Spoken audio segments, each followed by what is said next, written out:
Bom, meu nome é Marcelo Semer, isso eu sei. Para quem não me conhece, eu sou juiz aqui em São Paulo, juiz de direito em São Paulo, há 25 anos. Não precisa falar a idade. Não falei a idade. A idade eu não falei, imagino que alguém tenha feito uma conta por aí. Bom, eu faço parte de uma associação chamada Associação Juízes para a Democracia.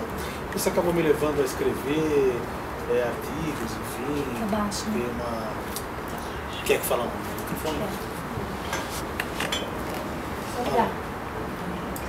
Oi. Alô? Acho que não, agora foi. E acabei tendo também essa militância de artigos, escrever, enfim, trabalhei um tempo. Trabalhei não, na verdade, né? Mas escrevendo uma coluna no Terra Magazine por alguns anos, e acho que acabou dando uma divulgação maior. Agora escrevo um outro blog chamado Justificando. Cada vez escrevo um pouquinho menos, porque o trabalho está me tomando um pouco mais do tempo. Tem seu blog. Tem um blog Sem Juízo, para quem quiser conhecer. Semjuízo.com, é isso? Eu não sei, acho que colocar no Google blog Sem Juízo chega lá, porque tem uma... Sem juízo são muitos.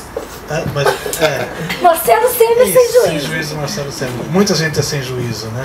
Aliás, teve até um livro da, como é que chama? Danusa, né? Danusa Leão, que ela colocou Sem Juízo, né? Mas foi posterior, eu até fiquei pensando, né, Renato, será que dá para entrar com para fazer isso? Mas enfim, depois eu concluí que eu não sou o vítima da paternidade dessa expressão. Então eu escrevo num blog num site chamado Justificando, no Sem Juízo, e cheguei até a cometer um romance aí algum tempo atrás, chamado Certas Canções. Quem quiser procurar também, acho que no Google, em livros, etc e tal, capaz de vocês encontrarem. É mais ou menos isso, né? Em algum momento meu caminho cruzou com o da Daniela e ela me convidou para vir aqui. Então, ela e a Tatiana também. Eu acho muito legal, estou gostando de ver aqui esse espaço. Acho que a gente está vivendo um momento muito delicado na política e na vida social brasileira, né? Mas o fato é que a gente tem cada vez menos diálogo na política, está cada vez mais interditado esse debate, né? O Congresso está extremamente operativo, né? Estão chamando hoje de Congresso ativista, o Congresso vota como nunca, mas uma das coisas que ele menos faz hoje é parlamentar, né? Quer dizer, há cada vez menos debate no Congresso. Acho que isso aqui talvez seja produto de uma fragilidade do governo, de uma irresponsabilidade da oposição, de uma aliança reacionária que, enfim, está tomando conta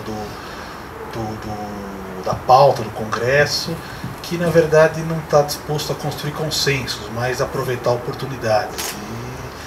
E nisso são inúmeras, né? A pauta tem sido cada vez mais reacionária, tanto é que a redução da maioridade está colocada, e é apenas um dos itens, né? A revogação do Estatuto do Desarmamento e vários outros que estão cada vez mais, a gente chega, né? Definição do Estatuto da Família, enfim, cada vez a gente é tomado pela surpresa de uma nova pauta. E acho que essa interdição do debate, esse debate interrompido, digamos assim, não acontece só na política, acontece também na vida social, né? Acho que a gente está cada vez menos dialogando a um radicalismo cada vez maior nas posições, de modo que vai ficando um buraco aí, né? Então, simbolicamente, o que mais representa isso, eu sei que não teve essa finalidade, mas enfim, é aquela ideia de bater panela, né? Quer dizer, eu não quero ouvir o que você fala, nem quero deixar que você fale, eu quero impedir.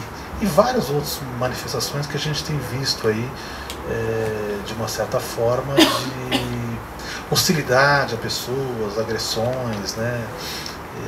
Que eu acho que manifestações profundas de intolerância e que tem um certo quadro aí que remete ao fascismo, né? Ou seja, você não faz parte do nosso corpo e, portanto, a gente tem que deixar você do lado de fora. Acho que a gente teve uma reminiscência dessa na eleição,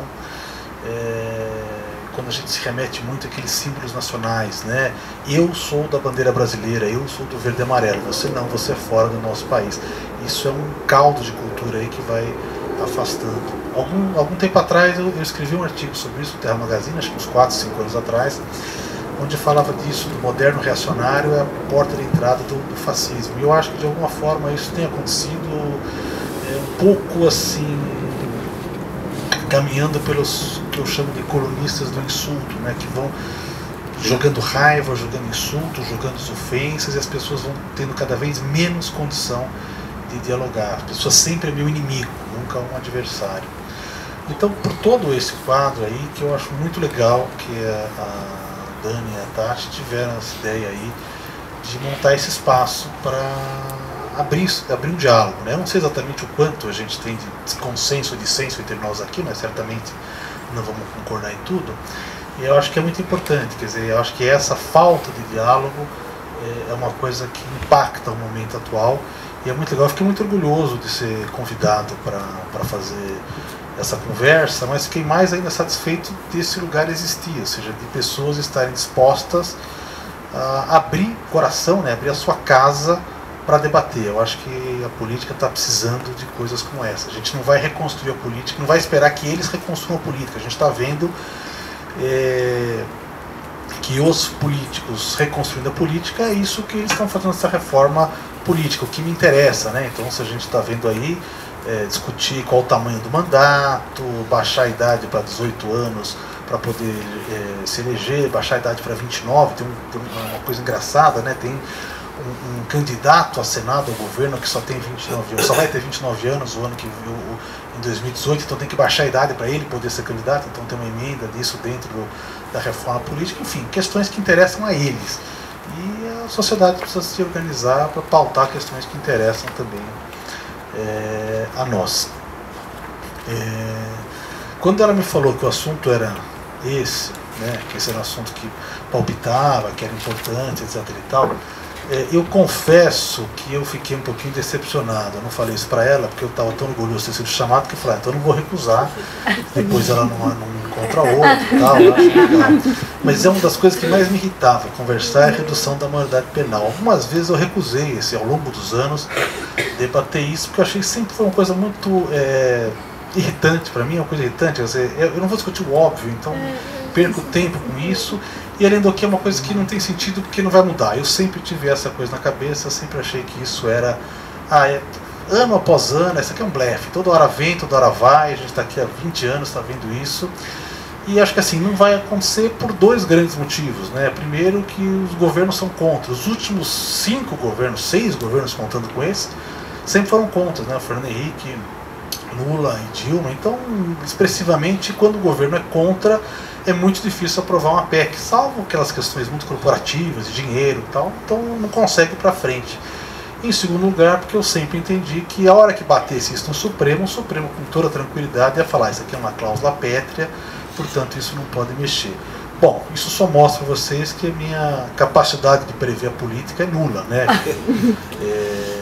Isso claramente deixou de ser um blefe. Então essa ideia de que as PECs, as propostas de emenda constitucional não passam quando o governo é contra, não se aplica a essa situação anômala que a gente está vivendo, né? Nós temos um governo que criou uma base aliada tão grande, mas tão grande que ela não é mais aliada do governo, né? Então eles ficaram completamente fragilizados. Então hoje a maior chance de aprovação dentro do Congresso é aquilo que o governo não quer. Se o governo falar eu quero, não aprova. Se ele falar que não quero, aí a grande chance de ser aprovado. E aprovado em passos assim extremamente rápidos, né? Quer dizer, quando isso passou na primeira comissão, a ideia era que, olha, durante meses vai sair, vão fazer discussões, vão ser chamados de especialistas, etc. e tal. Hoje a gente já viu que já foi aprovado na comissão e pode ser votado no dia 30 na Câmara, ou seja, todos os passos são cortados em relação a isso.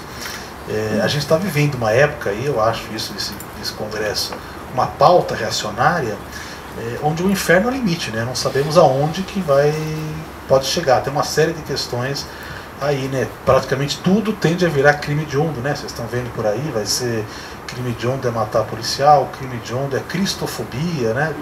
Por aí vai, várias outras questões. E de outro lado, eu confesso que eu já não tenho mais segurança de que isso, ao chegar no Supremo, o Supremo vai ser refratário à opinião pública e dizer isso é uma cláusula pétrea e, portanto, não pode ser mudada. Eu já acho hoje, a minha antevisão hoje é que isso não vai acontecer. A gente conversa sobre isso mais tarde, mas tendo em vista isso, eu acho que aquela ideia que eu tinha, enfim, de que isso é um debate inócuo, ficou para trás. Talvez esse debate seja até atrasado, né? E agora a gente já está num grau de evolução da rapidez da política, mas ainda tem a Câmara, o plenário, depois o Senado, enfim, não sabemos aonde vai. Então eu sugeri a ela que a gente acumulasse, assim, junto com a questão da redução da maioridade penal, para que eu não ficasse muito irritado em falar só sobre isso, falar um pouquinho sobre a minha visão desse momento atual, que eu vejo isso como um dos passos para o crescimento de um Estado policial. Quer dizer, é importante a redução da maioridade penal, é um tema central, mas a minha impressão é que é mais um que vai ser colocado e depois vem outros por aí com o mesmo feitio repressor e populista que está pautando hoje a mídia, fortemente a mídia, e aqueles que querem ter o agrado da mídia, né? Tudo isso eu acho que a gente tem que pensar que, assim, é muito fácil aderir a um Estado policial, muito fácil entrar num Estado policial. O difícil é sair dele, né? O problema nem sempre a gente tem a escolha para sair dele. E uma forte base para isso, quer dizer, para convencer as pessoas a aderir a um Estado policial, é o medo, né?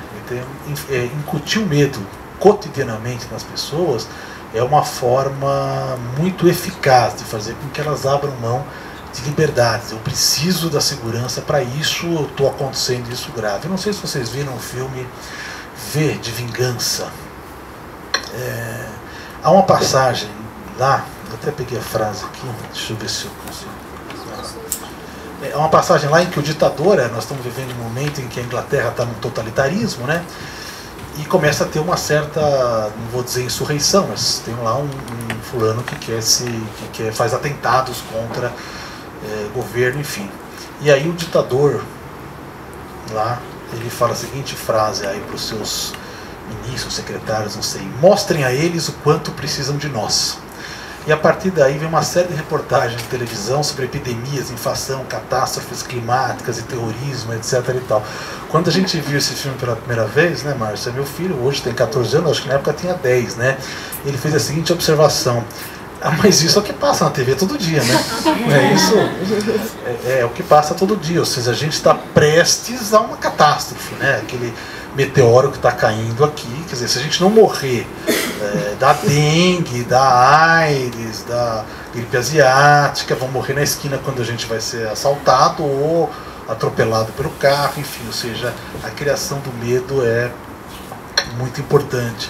Há uma passagem do Mia Couto na Conferência de Estoril, não sei se vocês já viram, mas o Mia Couto, que é um escritor moçambicano, ele dá, a meu ver, a melhor aula de Direito e Processo Penal que eu já vi em 7 minutos, né? E muito legal aquilo. E ele fala exatamente sobre o medo, né? Que ele foi criado na base do medo. Vários exemplos lá, que ele fala que a gente, desde criança, a gente foi ensinado a temer o desconhecido, né? Depois é que a gente aprendeu que quem fazia mais mal para as crianças eram justamente os conhecidos. Aí foi lá para falar da África, né? Fomos estimulados a temer o comunismo, a temer isso, a temer aquilo, etc. E tal, e com isso fomos construindo, eles dão uma expressão muito bonita e poética, mais muros do que estradas, né? E aí ele fala essa passagem aqui, que eu acho muito boa: para fabricar armas é preciso fabricar inimigos. Para produzir inimigos é imperioso sustentar fantasmas. Eis o que nos dizem: para superarmos as ameaças domésticas, precisamos de mais polícia, mais prisões, mais segurança privada e menos privacidade. Então é mais ou menos isso que vem nos tocando, nos influenciando o tempo todo, e nós nos sentimos a todo momento a próxima vítima, né? Quer dizer, eu estou vendo sofrer a tal ponto que eu penso, não, vai acontecer isso aqui comigo. Nós deixamos em casa de assistir o Jornal Nacional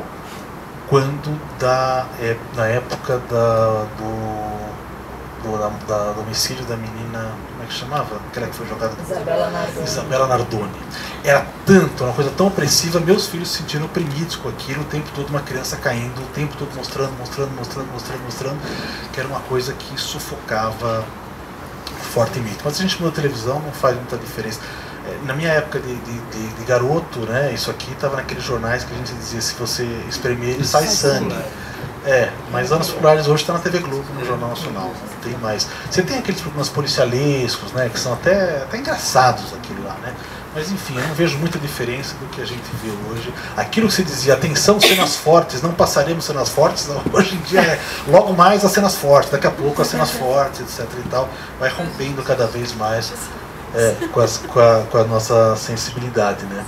Bom, tudo isso parte de uma premissa que, a meu ver, é absolutamente falsa e ela vem se repetindo durante muito tempo, que é o Brasil é o país da impunidade, né? Bom, a partir do momento que eu falo que o Brasil é o país da impunidade, pronto, tudo é possível para a gente contornar. Outro dia eu estava com as minhas mãos com um acórdão, né, uma decisão do Supremo Tribunal Federal, que ela vem se repetindo, ela vem sendo citada há 30 anos, religiosamente, por decisões judiciais da nossa justiça criminal, em vários estados, enfim, que dizia mais ou menos isso: o juiz, como homem do seu tempo, deve agir para contornar a criminalidade atual. Isso aqui está muito curioso, que o acórdão de 87 e vai ser usado em 2015. Olha, a criminalidade atual, ou seja, é uma chave mestra. Essa ideia da impunidade é sempre uma chave mestra para a gente tolher liberdades e aumentar violências. Bom, mas o Brasil não é um país da impunidade, ao contrário, é um país que pune bastante. O Brasil é um país que prende muito, né? Nós estamos entre os 4 países, em números absolutos, que mais prende do mundo. Estamos disputando a medalha de bronze com a Rússia, em determinados critérios nós passamos e outros nós ficamos lá, e perdemos para 2 países, curiosamente, bem antagônicos, né? O liberal Estados Unidos e a ditadura chinesa, mas que no que diz respeito a isso, né, embora o liberalismo tenha se construído as melhores páginas do direito penal na época do iluminismo, hoje ele é extremamente severo, né? O neoliberalismo trabalha com a ideia do Estado mínimo no social e máximo no direito penal. A gente tem, por dados de 2012, que já estão certamente ultrapassados, 515 mil pessoas presas. Hoje devemos ter, 2 anos e meio depois, para lá de 600 mil. Mas não só o fato do número absoluto que nós temos presos, nós estamos crescendo o número de presos de uma forma geométrica, digamos assim, né? O mapa de encarceramento, que foi publicado há pouco tempo, estima o crescimento da prisão, considerando em 2005 para 2012, em 74% o número de presos. Nesse mesmo período, a população não cresceu 8%. Né? Nós estamos com um crescimento populacional abaixo de 1% pelos números do IBGE. É como se nós tivéssemos crescido 0,9% ao ano o país e a população e a prisional pelo menos 9%, ou seja, 10 vezes mais população prisional. Eu não sei se vocês viram o filme, devem ter visto, Tropa de Elite 2. Se não viram, eu acho que é interessante, é um filme legal. E lá mostra uma cena onde mostra o professor, né, para quem viu, aquele professor, deputado, inspirado, né, no deputado Marcelo Freixo, no Rio de Janeiro. E ele faz a seguinte brincadeira com os alunos dele, né? Ele pega o aumento da população prisional e o aumento da população brasileira. E nós estamos vendo aqui, está crescendo 10 vezes mais, né? Ele fala, desse jeito, em tanto tempo, faz lá uma conta matemática, vamos estar todos presos aqui. Todos vão estar presos. E é mais ou menos isso. Óbvio que não vamos chegar a esse limite, mas a coisa vai avançando. O Brasil também é um país que prende rápido. Quando eu falo prende rápido, é que cerca de 40% dos presos, por essa conta de 2012 a 38%, a gente não sabe se está subindo um pouco mais ou um pouco menos, mas por volta de 40%, ainda esperam uma decisão definitiva, ou seja, um julgamento, e podem ser absolvidos, né? Então são chamados presos provisórios. Alguns presos são provisórios que acabaram de ser presos, outros são provisórios que os recursos estão sendo julgados. Aí vocês podem falar, bom, Marcelo, mas eles estão lá, eles devem ser condenados ao final, né? Uma outra pesquisa do IPEA concluiu que 37% das pessoas que estão provisoriamente presas, ao serem julgadas, vão ser soltas, seja porque vão ser absolvidas, seja porque vão ter penas restritivas, ou seja, não precisam ficar presas. Então há um excesso de prisão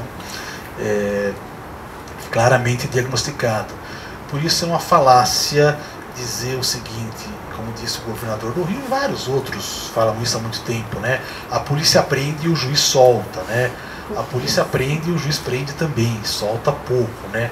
Outra pesquisa, vou falar aqui, eu estou falando bastante pesquisas que foram recentemente divulgadas, o que faz um certo contraste com a votação que se faz no Congresso, onde eles simplesmente desprezaram qualquer tipo de análise científica. Não interessa saber o que se passa. Pesquisa sobre excesso de prisão provisória foi feita pelo Ministério da Justiça. Eles pesquisaram de 2008 e 2012 nos estados de Santa Catarina e da Bahia, né? Porque foi quem respondeu para eles a tempo, os outros, o judiciário não respondeu a tempo. Mas, pelo que se vê na outra pesquisa do mapa de encarceramento, é mais ou menos a mesma coisa. Pegaram 3 crimes, que são os crimes que correspondem a 75% dos presos: furto, roubo e tráfico de entorpecentes.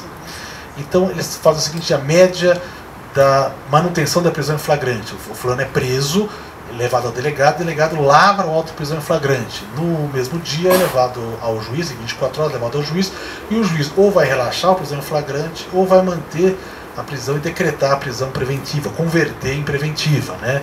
Então, se a ideia do juiz solta, então é que ele vai soltar. Então a estimativa deles é o seguinte: contando os 3 crimes, é de 83% o número de decisões que mantém as prisões. Se eu contar só o tráfico entorpecente, que é um crime que admite até pena restritiva, 93% dos 2 estados de prisões que são convertidas.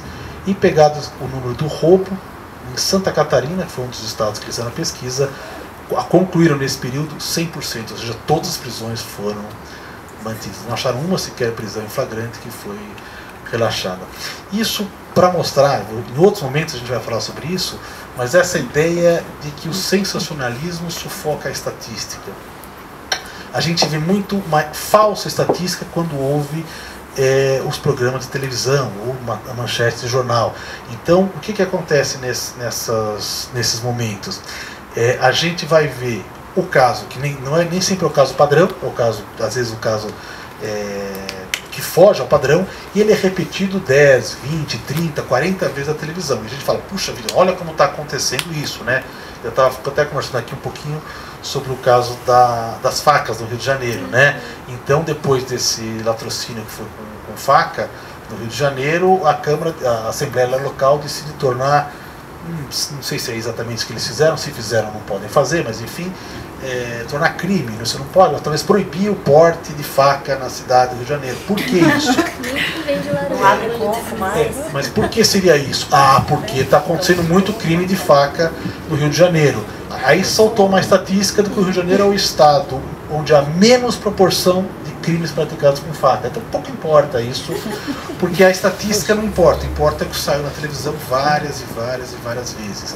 Então é isso que acontece também, né? Os juízes soltaram poucos, mas aqueles poucos que soltaram são aqueles que vão para a televisão. Acontece isso todo indulto. O indulto vai lá, ele tem aquela saída, dos 100% que saem, 95% voltam intactos, sem nada.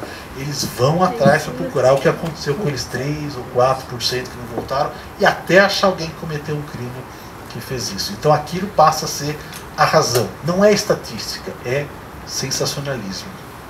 Bom, além do Brasil prender muito, o Brasil e prender rápido, é um país que prende mal. Prende mal porque a seletividade é uma seletividade escancarada, né? Bom, aí eu vou voltar um pouquinho, vocês não são do meio do direito, né? Alguns são, né? O desembargador aqui, enfim, para ele eu não preciso explicar isso, mas vamos lá. O direito penal é sempre seletivo. O que quer dizer seletivo? Seletivo quer dizer ele escolhe, né? Vamos pensar no direito civil. No direito civil tem uma regra básica que é: quem quer que cause dano a outro, cause um prejuízo, vai ser responsabilizado. A responsabilidade civil é absoluta. Causou dano, responsabilidade. No caso do direito penal não existe isso. Você vai ter responsabilidade penal de acordo com o tipo, ou seja, com o crime praticado. Então é preciso que exista um tipo penal, como existe matar alguém, que é o homicídio, né? Subtrair coisa móvel de alguém, que é o furto. É preciso que existe o tipo, você pratica aquela conduta e aí pode ser responsabilizado. Então, por essência, o direito penal já é seletivo, porque ele vai escolher algumas condutas, essa vai para o direito penal, essa não vai, isso aqui é crime, isso aqui não é. Então vai ter uma seleção. Eu diria que hoje não tem muita seleção, porque quase tudo é crime, né?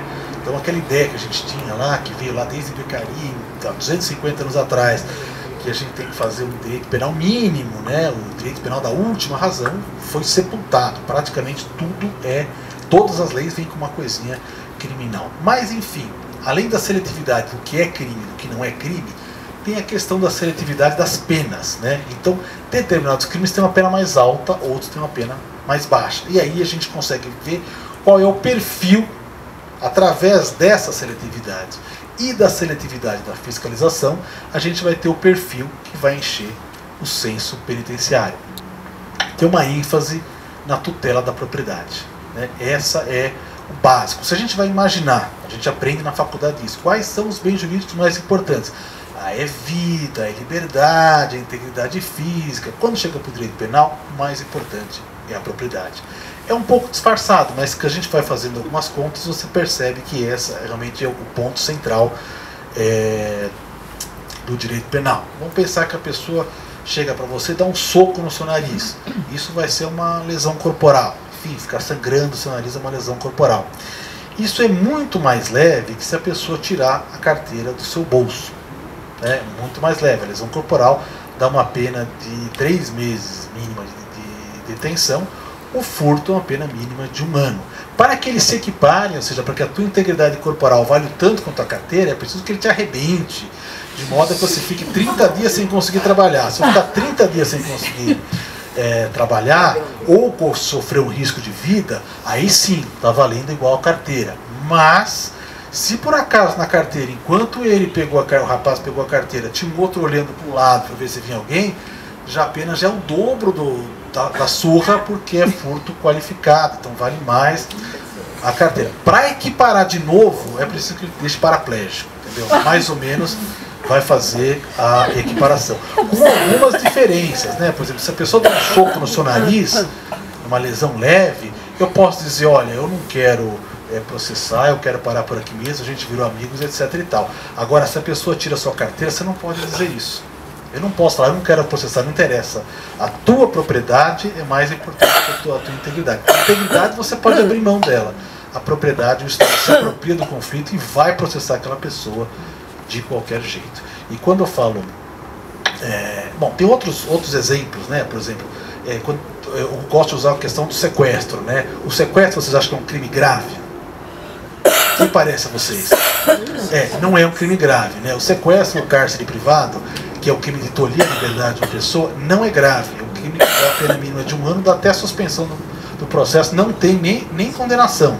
Se o sequestro tem uma finalidade de fim libidinoso, ou seja, sexual, e o sequestro para isso, né, mesmo que isso não aconteça, é um pouquinho maior, a pena é de 2 anos e vai dar um regime aberto, enfim. Mas o sequestro é grave mesmo e vira crime hediondo quando eu sequestro para exigir dinheiro de uma pessoa. Então a questão não é propriamente a privação da liberdade, mas ela é combinada com a questão do patrimônio. Acontece isso também com o homicídio, né? O homicídio, na nossa cabeça, seria o crime mais grave que existe, né? Estou tirando a vida de uma pessoa. A pena mínima do homicídio é de 6 anos de reclusão. A pena de um roubo praticado com 2 pessoas, quer dizer, 2 pessoas, sendo que uma delas coloca a mão debaixo da camisa para fingir uma arma, essa pena mínima desse pessoal é 5 anos e 4 meses. A pena mínima do roubo é 6 anos. Ah, mas na hora que vão ver, ficar mais tempo preso, né? Olha, eu tenho uma amiga minha que é defensora na vara do júri, e ela brinca que fala com os réus dele: mate, mas não roube, pelo amor de Deus. Porque há uma soltura muito maior nos homicídios do que no roubo. Aquela impressão que o roubo não é um criminoso, o homicídio não é um criminoso consumado, ele fez uma vez na vida, o roubo ele faz sempre. Hoje em dia não dá mais para falar isso. A gente tem uma série de mortes em cascata, em pessoas que são talhadas e são assassinos mesmo. A gente vê aquelas chacinas, etc e tal. Então a gente tem essa impressão, a vida é muito importante, mas o crime que é grave mesmo é o latrocínio. Ou seja, se eu estou roubando uma pessoa, e é difícil falar sem querer, mas por uma culpa, uma imprudência, a pessoa morre, a pena é latrocínio, 20 anos de reclusão.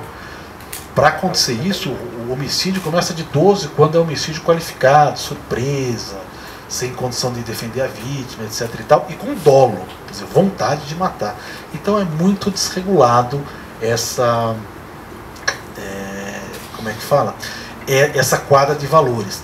E não acontece só isso não é só o único fator de seletividade, também tem a seletividade do que a gente chama da criminalização secundária, ou seja, na fiscalização. Quer dizer, quem é mais fiscalizado, né? Para saber quem comete mais crime, o primeiro precisa saber quem é mais fiscalizado, quem é mais vigiado, né?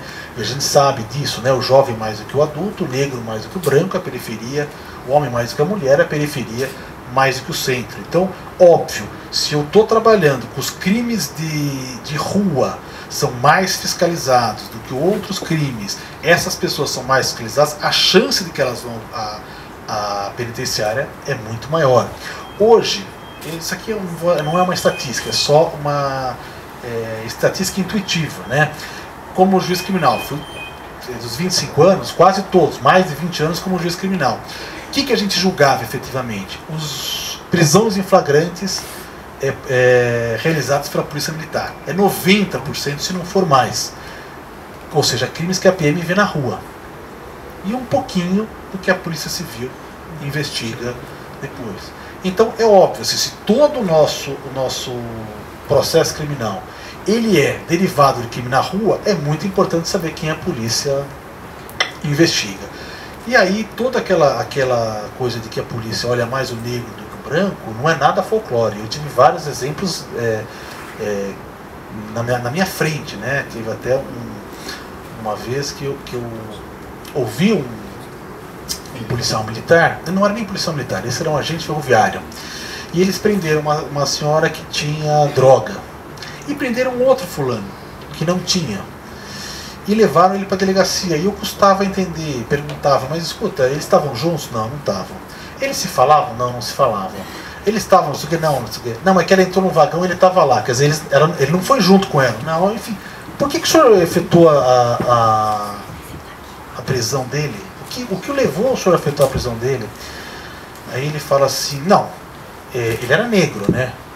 Aí perseguiu o idiotice, que ele falou, não, mesmo que fosse branco, mesmo que fosse branco. E por aí vai, há vários casos, um caso de receptação, um caso muito curioso, que o veículo tinha passado por várias pessoas. Qualquer policial que parasse o fulano, aquele carro ia pelo menos falar, ó, aí tem no mínimo uma receptação culposa, o carro que é produto de um crime e tal. E teve 6 pessoas que andaram por crime com o carro durante anos. A primeira vez que ele parou com um negro, o carro foi parado e aí teve um processo criminal. Então isso não é folclore, isso é uma coisa que acontece. Reproduz-se também na questão de entorpecentes. Se a gente pudesse ter um algoritmo aí, onde no processo criminal você unisse as palavras droga e viela, vocês vão perceber que é 80%. A droga se encontra em viela, se encontra no beco, se encontra na favela. Aí eu fui assistir aquele filme Lobo de Wall Street. A Márcia não gostou, mas enfim. É um filme que eu recomendo. E o que a gente vê, vocês viram esse filme? O que a gente vê, o volume, eu fiquei até atordoado de ver, o volume de cocaína consumido, é uma história real, né? Ele conta a sua própria história, no mercado financeiro, dentro do lugar onde eles trabalham, no restaurante, na festa, não sei aonde, mas a polícia vai mesmo na Cracolândia. Lá que ela sabe que vai encontrar droga, vai na Cracolândia. Agora, em altas quantidades é consumido em vários lugares. Então toda essa mesma seletividade na fiscalização que a gente vê em relação aos crimes de propriedade também acontece nos crimes de entorpecente. E a gente pensa, bom, mas o crime mais grave que a gente tem é a vida, é o homicídio, ou crimes contra a vida, né? Mas não se reflete na nossa população carcerária. Nossa população carcerária tem aproximadamente 12% de pessoas condenadas por crimes contra a vida. O Brasil é um dos países que mais mata em tempos de paz e, no entanto, a elucidação dos crimes não chega a 10%, média dos estados não chega a 10%. Ou seja, a vida não é uma preocupação para a segurança. Não é uma preocupação. O que é preocupação para a segurança é a propriedade e a circulação de riqueza como um entorpecente. A vida não é uma preocupação. Então, a gente não tem. O que a gente tem hoje dentro do sistema penal, em 75% esses 3 crimes que a gente falou aqui, furto, roubo, tráfico, eles dão praticamente 75%. Daí vem os outros. Crimes contra a vida, 12%, apesar de uma enorme prática, né? Então não é à toa, com todos esses condicionantes, que a gente tem um censo penitenciário que diz que 60% não tem ensino fundamental completo, 50% tem menos de 30 anos, 60% entre negros e pardos, né? Quer dizer, a gente faz a população penitenciária que a gente quer fazer, né? A gente poderia estar, por exemplo, fazendo um grande investimento em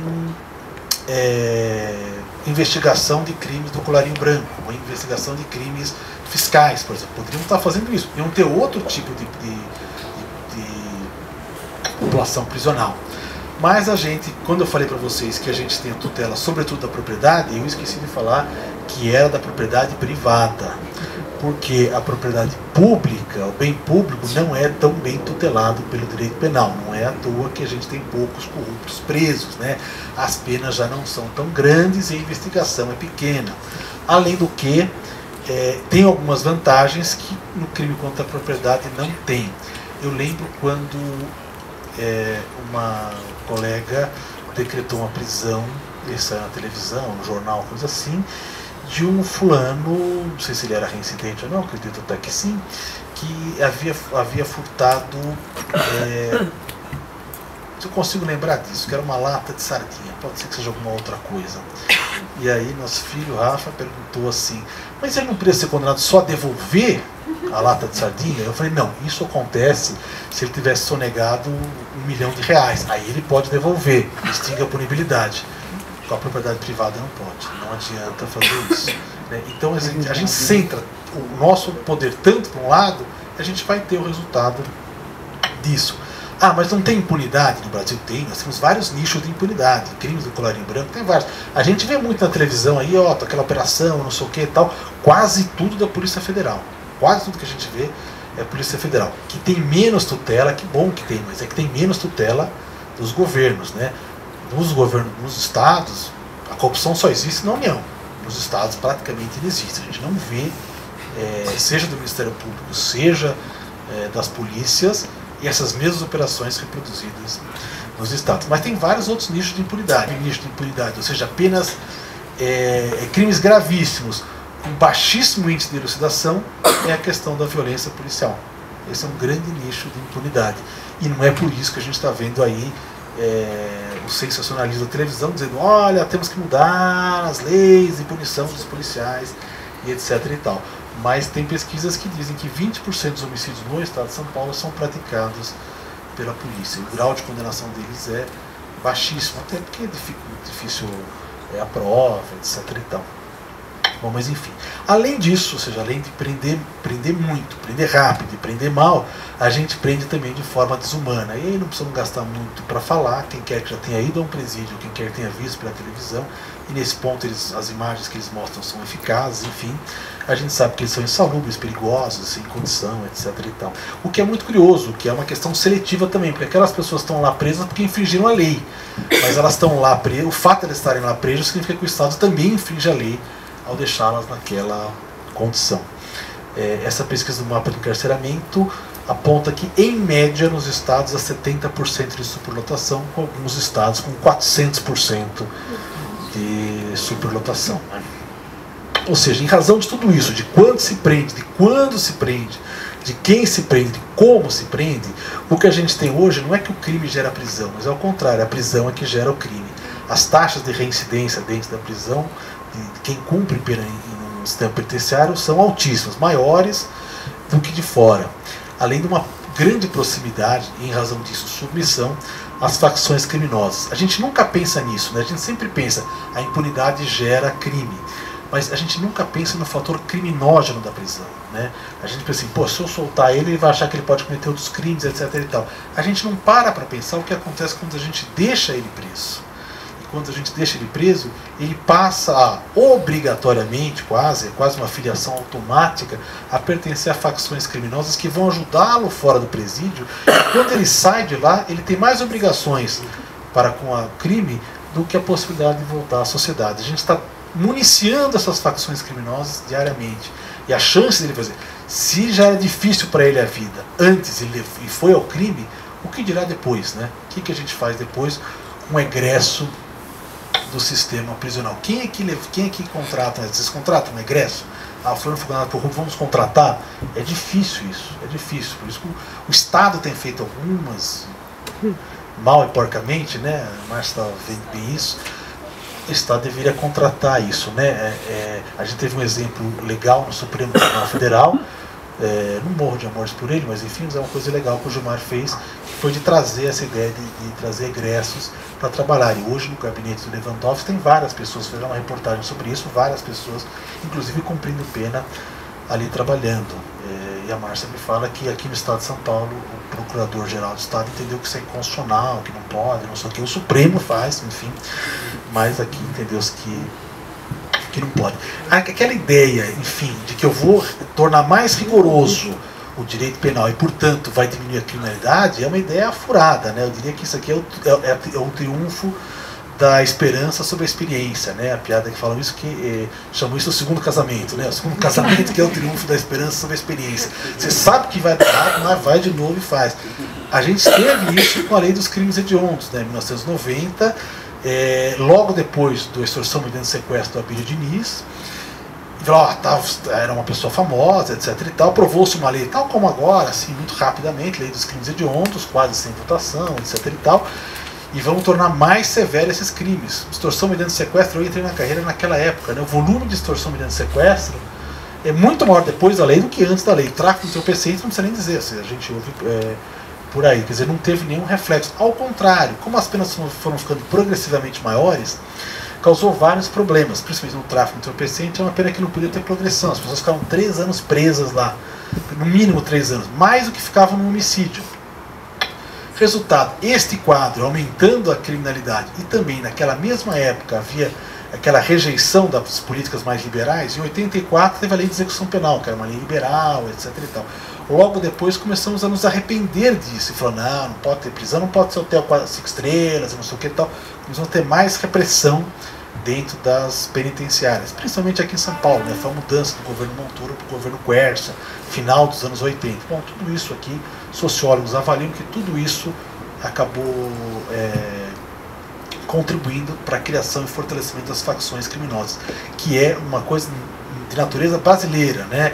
Há vários casos mundiais em que você tem quadrilhas que chegam ao crime. Nossas quadrilhas nasceram dentro da cadeia. E ao contrário de imaginar que a criminalidade diminuía com a prisão, ela aumentou. Ou seja, quanto mais você prende, mais as pessoas vão sendo entrando nesses exércitos de reserva aí dos facções criminosas e vão praticando mais crime. Além de ter criado com o tráfico de entorpecente, com aquela pena que depois do Supremo, 15 anos depois, entendeu que era inconstitucional, criou um grande problema do encarceramento feminino. O encarceramento feminino sempre foi pequeno. A partir da lei dos crimes hediondos ele começou a crescer e hoje está crescendo. Prende-se 2 vezes mais mulher do que homem. Não é 2 vezes mais mulher, mas o crescimento da prisão feminina é 2 vezes maior que o crescimento da prisão masculina. Em números absolutos é menos. Mas enfim, encarceramento feminino tem uma série de reflexos, né? As pessoas vão ficando sem as mães, vai aumentando a criminalidade lá para frente. O direito penal funciona assim como um dano reverso, né? Quanto mais eu aplico, mais eu estou dando prejuízo. E, no entanto, o que é que a gente faz? O que o legislador faz? Bom, se tem crime, eu preciso botar mais pesado, mais pesado e mais pesado. Então eu gosto de dizer o seguinte, que o direito penal é o único produto que quanto mais falha, mais ele ganha prestígio, né? Quer dizer, ele deu errado, ótimo, então eu preciso mais dele. Aí vai dar errado, óbvio que ele vai dar, então eu vou precisar mais dele. Tanto é que a gente está discutindo a redução da maioridade agora de 18 para 16. Não tenho dúvida que se passar isso, em alguns anos vai de 16 para 14. E quando eu escrevi isso aqui, pensei isso aqui, eu falei, bom, vou falar também que o próximo passo vai ser a pena de morte. Ora, seja um assunto absurdo dentro da nossa Constituição. Mas enfim, hoje, vindo para cá, abro a página da UOL e está lá um deputado falando, não, porque tem a Indonésia aconteceu isso, óbvio que vão discutir a pena de morte aqui, não sei o que, tal. Ou seja, nunca vai ser suficiente. Então esse estado policial que vai crescendo com a criminologia da mídia, ela quer sempre mais e mais e mais prisão, nunca é suficiente. A gente nunca chega ao ponto de dizer, porque assim que uma pessoa é absolvida, a manchete vem, fulano se livra. Quer dizer, se livra quer dizer, é culpado, mas se livrou. Se ela é condenada, por mais grave que seja o crime, que ela é condenada, maior pena, já vai dizer na manchete no dia seguinte, daqui a tanto tempo está na rua. Quer dizer, já nos incentivando. E vai cumprindo. Olha, tem um benefício, olha, aconteceu isso. Então nada é possível. Acho que essa criminologia da mídia, ela não influencia só a opinião pública. Seria bom que acontecesse, mas acho que ela influencia também nós, operadores do direito, delegados, promotores, juízes, etc. e tal. Nós temos uma flexibilização das garantias, em razão disso também, né? Há uma série de decisões que nós tomamos, por exemplo, a prisão preventiva, pela regra constitucional, deveria ser uma exceção. Ela vai se transformando cada vez mais em regra. Há uma decisão que se tomou aqui em São Paulo há algum tempo atrás, recentemente no Rio, que é busca e apreensão coletiva. Busca e apreensão coletiva. Busca e apreensão é uma medida cautelar que se pede ao juiz, fala, eu quero poder entrar naquela residência para procurar uma pessoa, para procurar um objeto de um crime. Bom, e como é que você começou a fazer isso? Eu não sei qual residência exatamente está, eu quero entrar naquele grupo de residências para procurar isso. Se a gente pensar aqui, vamos pensar no bairro de Alto de Pinheiros, olha, eu quero pegar todas as residências da rua Carlos Hatch, porque eu acho que lá tem droga ou armas. Secretário de Segurança que fizer isso cai no dia seguinte. Mas, quando ele fala isso, eu quero entrar na favela X e olhar todos os barracos, os juízes deram para ele fazer isso. Agora no Rio de Janeiro, deram fazer, olha, eu não sei aonde está, eu tenho que procurar. Que é mais ou menos como que a gente decretasse o estado de sítio na decisão, assim, olha, poder não pode, mas já que a criminalidade está alta, a gente pode fazer isso. Bom, e vai crescendo também a influência do juiz dentro da segurança pública. O juiz não é um funcionário da segurança pública, né? O juiz é um garantidor de direitos, não é a sua função combater criminalidade, né? Porque se o juiz for combater a criminalidade, quem vai julgar quando o criminoso chegar ao juiz? A gente tem visto em vários casos o juiz fazendo censura prévia, proibindo manifestações, prendendo gente que pode praticar crime. Então tem que tomar muito cuidado nisso, né? Eu costumo dizer que eu sou muito favorável ao ativismo do juiz. O juiz sempre olhou para as decisões de uma forma muito temerosa, né? E sem olhar os princípios constitucionais que haviam por trás. Acho que nós nos liberamos disso, mas no direito penal é um pouco diferente, né? A gente não pode passar certas medidas, porque eu não posso ser homem da segurança. Mas tem essa ideia de que os juízes são pela impunidade, né? O Joaquim Barbosa, que ficou muito famoso pela mídia, etc. e tal, ele dizia assim, juízes são pró-impunidade, porque os juízes não querem prender, os juízes soltam, não penas baixas, etc. Tal. E é muito recorrente isso. Nós precisamos de tribunais mais severos. Quem já não ouviu isso, ou quem já não falou isso, né? Essa não é uma ideia nova. Informe sugeriu à população que o sistema legal era irremediavelmente fraco contra o crime. As novas propostas favoreciam julgamentos mais rápidos e a redução das proteções legais. É o que a gente ouve no Jornal Nacional. Os cidadãos foram informados que o princípio liberal de nenhum crime sem uma lei foi trocado para nenhum crime sem uma punição. Parece o Datena falando. Esse slogan tinha o objetivo de exercer apelo sobre aqueles que estavam fartos pelo fato do sistema judicial dar muitos direitos a perpetradores de crimes. O sinal era impossível de ser ignorado. Os tribunais ficariam mais radicais, severos ou simplesmente se tornariam supérfluos. Isso está escrito em Apoiando Hitler, Consentimento e Coerção na Alemanha Nazista. O escritor, o Roberto Gelati, é um historiador, e ele mostra como o endurecimento penal foi uma forma de legitimação da ditadura nazista. Ou seja, ele fez aquilo que as pessoas queriam. As pessoas queriam que faça aquilo. Jonathan Simon, que é um sociólogo americano, escreve Governing Through Crime, sei lá, governando através do crime, ou por intermédio do crime, e mostra como isso nos Estados Unidos, ao começar do final da década de 60 e mais recentemente a partir da década de 90, a ideia do cidadão consumidor como ao centro do direito americano muda para a vítima. A vítima passa a ser o elemento essencial. A ideia da luta contra a pobreza, que era o slogan do New Deal, vira a luta contra o crime. A gente pode reproduzir aqui no Brasil. E quais são as consequências? O enrijecimento, fortalecimento do Ministério Público, o enfraquecimento dos tribunais que eram gloriosos na década de 50, né, que foram os direitos civis, etc. e tal. E o resultado nos Estados Unidos são 2 milhões de presos, né, uma prisão privada e forte lobby pelo recrudescimento penal. Mais ou menos é esse quadro que eu quis pintar para vocês. Pré-falimentar do sistema penitenciário, do Estado de polícia que vai crescendo. É nesse quadro que se pretende reduzir a maioridade e jogar as pessoas nessa situação. Ou seja, numa canoa que tem uma enorme dificuldade de se manter de pé, nós vamos lotá-la ainda mais. E a premissa da ideia de reduzir a maioridade é mais ou menos a mesma, ou seja, tão falsa quanto a primeira, né? A primeira ideia é o seguinte: há uma grande impunidade. Logo, se eu punir, o crime vai diminuir. Eu vejo isso todo santo dia. Precisamos dar um basta, é preciso punir para que o crime diminua. Essa não chega a ser lógico isso, né? Porque se eu punir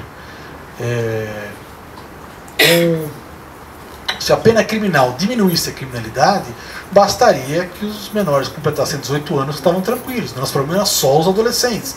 Mas o volume de crimes praticados por quem já tem 18 anos e, portanto, quem já está submetido à responsabilidade penal é muito superior ao dos adolescentes. Então é algo que não há lógica, né? É aquela ideia de que se eu aumento o custo, eu reduzo o crime. Eu vou olhar o direito penal do ponto de vista gerencial, que é um grosseiro equívoco. Imagina-se assim: a pessoa vai para o crime porque não tem punição. Essa é a cabeça. E a cabeça da pessoa é: bom, se eu der um ano a mais, agora ela vai pensar melhor. Se eu der 2 anos, ela vai desistir, falar: não, posso fazer isso e fazer aquilo. Não tem ideia do que leva as pessoas para o crime. Só imagina que as pessoas vão para o crime porque não tem punição. Mas não é o que acontece, né? A gente não comete o crime porque tem a punição. É uma série de barreiras éticas e condicionamentos sociais que fazem que a gente não cometa alguns crimes. E cometa outros também, né? Eu gosto de falar, quando eu vou dar aula de direito penal, que não dá para separar a humanidade entre bandidos e homens de bem. Então eu chegava para a classe, ele se assustava um pouquinho, vou falar aqui para vocês, espero que vocês não me mandem embora, mas todos aqui reunidos ou já praticaram ou vão praticar infrações penais na vida. E várias, não vão ser uma só. É que os refletores não estão diretamente ligados para a gente, mas a gente comete crimes, né? Então não dá para dizer, quem é o homem de bem, o que não comete crime? Não existe isso. Todos nós fazemos isso. A gente não sabe o que leva as pessoas ao crime, mas o que a gente está vendo aqui é que a pena de prisão deixa elas no crime, não permite que elas saiam do crime. E a ruptura de quem foi ao direito penal, se ele tem uma ruptura social, familiar, financeira, etc. e tal, que o levou ao direito penal, levou à prisão, depois que ele sai, é muito maior. Né? Muito maior. Porque a estigmatização dele é muito grande. Né? A gente estava discutindo outro dia lá, Reinaldo, uma questão de um professor que foi processado anteriormente por tráfico e cumpriu a pena, está reabilitado e passou no concurso municipal da prefeitura. A prefeitura não quer dar posse a ele porque, olha, como um traficante pode ser professor, mas ele vai ser traficante a vida inteira. Então eu estou recapitulando o Jean Valjean e estou colocando uma coisa, ou um ferro nele, e falo assim: você é criminoso a vida inteira. Então você vai tirando gradativamente essas importâncias. Eu acho que a tendência é chegar exatamente no oposto, né? Quanto mais a gente punir, mais crime vai acontecer. A gente está apagando fogo com querosene e depois se espanta que a fumaça vai continuamente aumentando. A segunda é uma questão filosófica, né? Quer dizer, o crime não deve ficar sem punição. Então parte da tese, da premissa de que, olha, não tem punição nenhuma, o adolescente não sofre punição, que é também uma premissa falsa, né? Esse mapa de encarceramento também procura dados dos adolescentes. A conclusão deles eles não têm dados históricos, mas têm dados dos últimos 2 anos, 2011 e 2012. 100 adolescentes em restrição de liberdade por 100 mil habitantes. Então, mais ou menos 20 mil em 2012, 20 mil pessoas que estão ou em internação ou em semi-liberdade. E o crescimento entre 2011 e 2012 foi de 5%. Quando o crescimento populacional foi de 0,9%, ou seja, os adolescentes estão sendo internados numa proporção 5 ou 6 vezes maior do que a população prisional.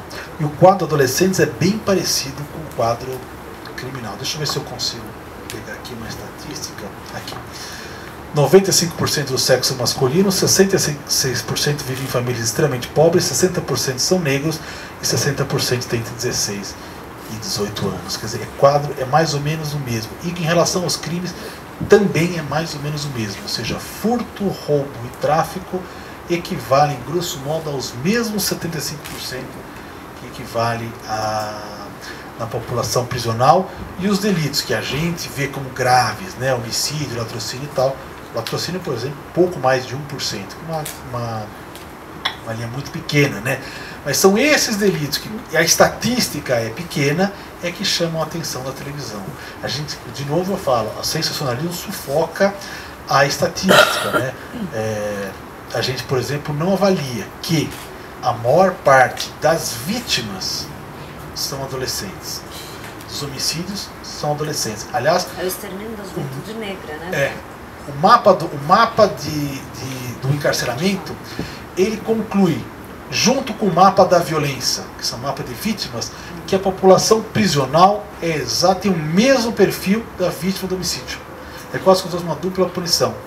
Quer dizer, é jovem, majoritariamente negra e de baixa instrução. Esse é mais ou menos o quadro entre as pessoas que são mortas no homicídio e as pessoas que estão presas na cadeia. A gente não consegue fazer essa equiparação. A gente olha que aquelas pessoas são perigosas, não que elas estão sofrendo perigo.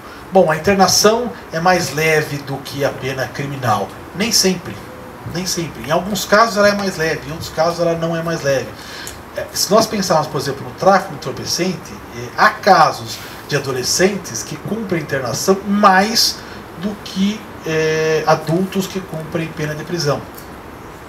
Porque no tráfico entorpecente é possível, muitos juízes ainda não se aperceberam, mas é possível a substituição da pena privativa, possível, não só possível, como recomendável até para os primários, da pena privativa de liberdade, da prisão, para restritiva de direito. Então há casos em que ele não vai preso, mas muitas vezes o preso vai internado na infância. Há casos mais graves que sim, pode ser que crimes mais graves a internação é menor. Isso é verdade. Em alguns casos são, outros casos não são. Mas o quadro de punições está repleto destas incoerências e dessas desigualdades. Essa é uma delas, em algum dos momentos acontece isso. Agora, há uma série de garantias que num processo criminal que o adolescente não tem.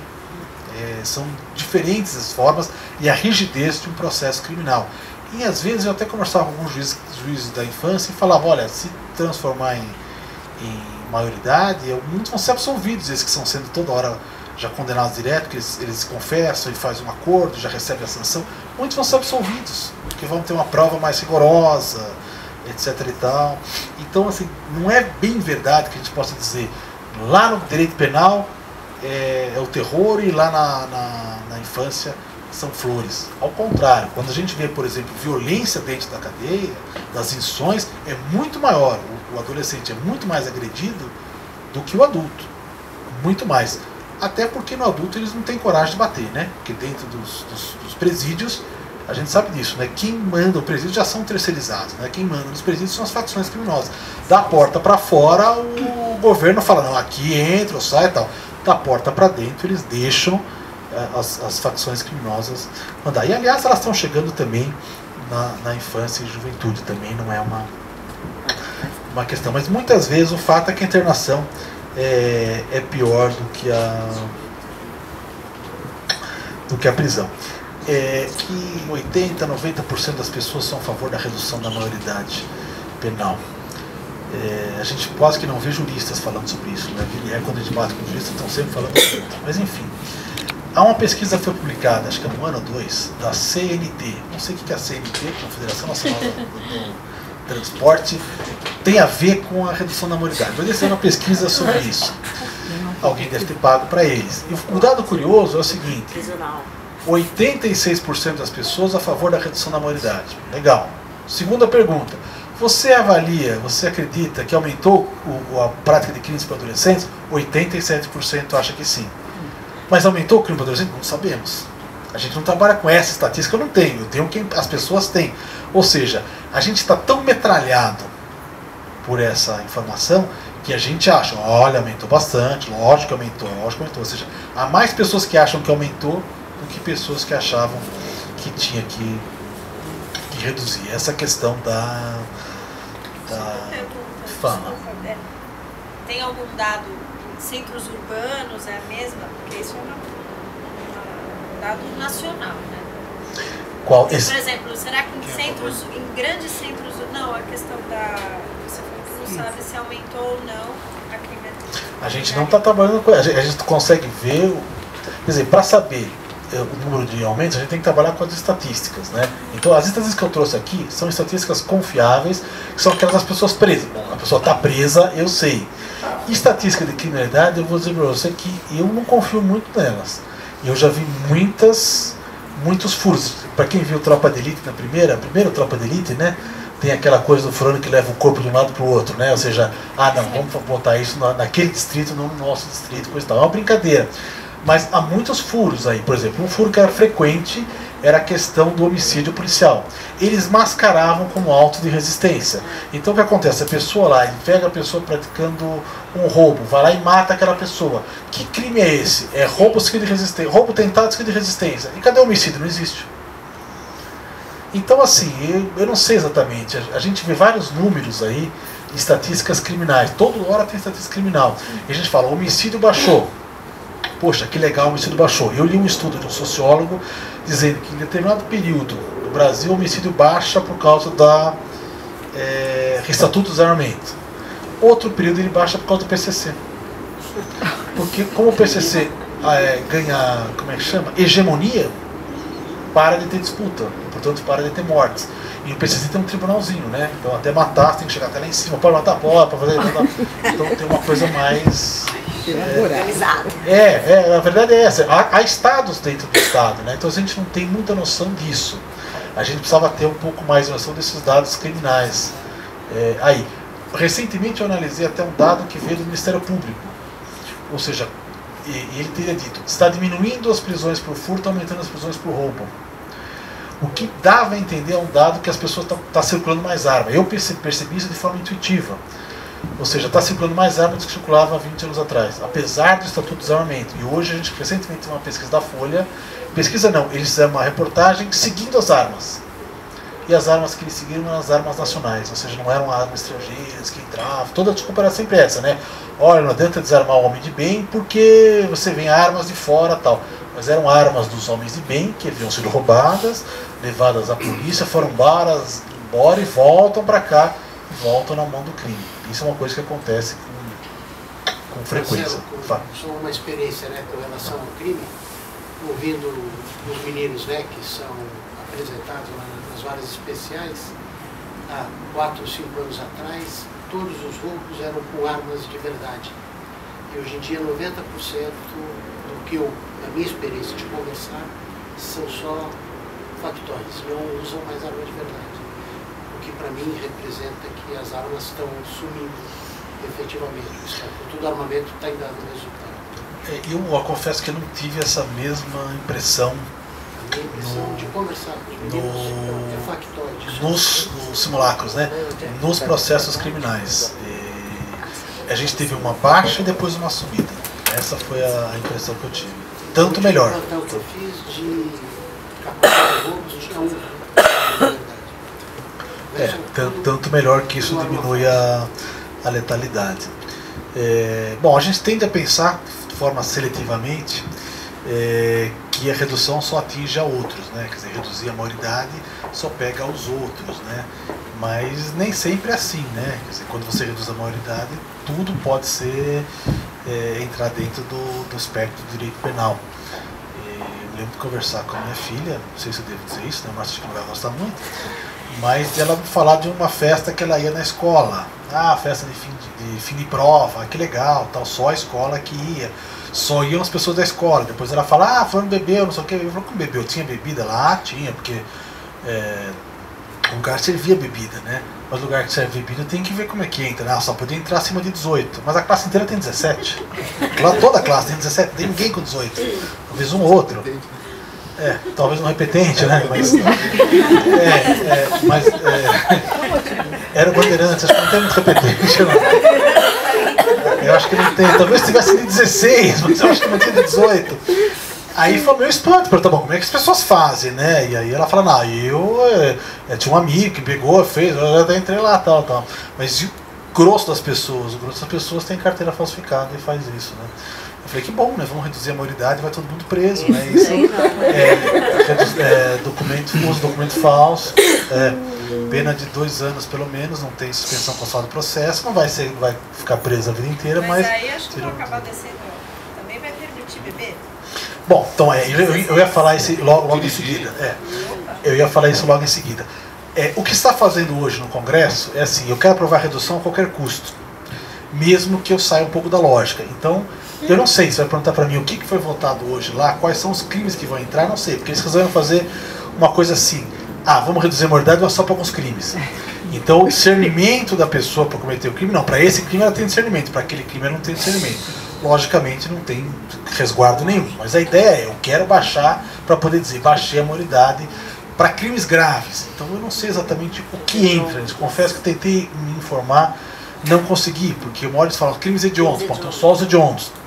Aí eu falo assim, mas também os crimes graves. Bom, que serão os graves? Aí eu vim colocar uma coisinha, roubo qualificado. Roubo qualificado é também aquele que a gente bota a mão debaixo da coisa, duas pessoas roubam qualificado por concurso de agentes, então roubo qualificado. Eu não sei se o tráfico vai entrar, o tráfico tradicionalmente é equiparado ao hediondo, e hoje representa aí 45% das prisões, então a gente não tem muita noção. Mas de qualquer maneira é um grande contrassenso, né? Ou a pessoa tem ou a pessoa não tem para fazer isso, mas eles querem fazer a todo custo. Acho que quando a gente entra na seara penal, fica muito mais fácil para o Estado, né? Então o Estado vai tratar disso como uma questão penal. Quer dizer, eu não tenho que me preocupar isso para evitar que as pessoas cheguem lá. Eu tenho que me preocupar, bom, já chegou, então vamos dar uma solução com isso. Eu vou esquecendo a minha obrigação de fazer o social.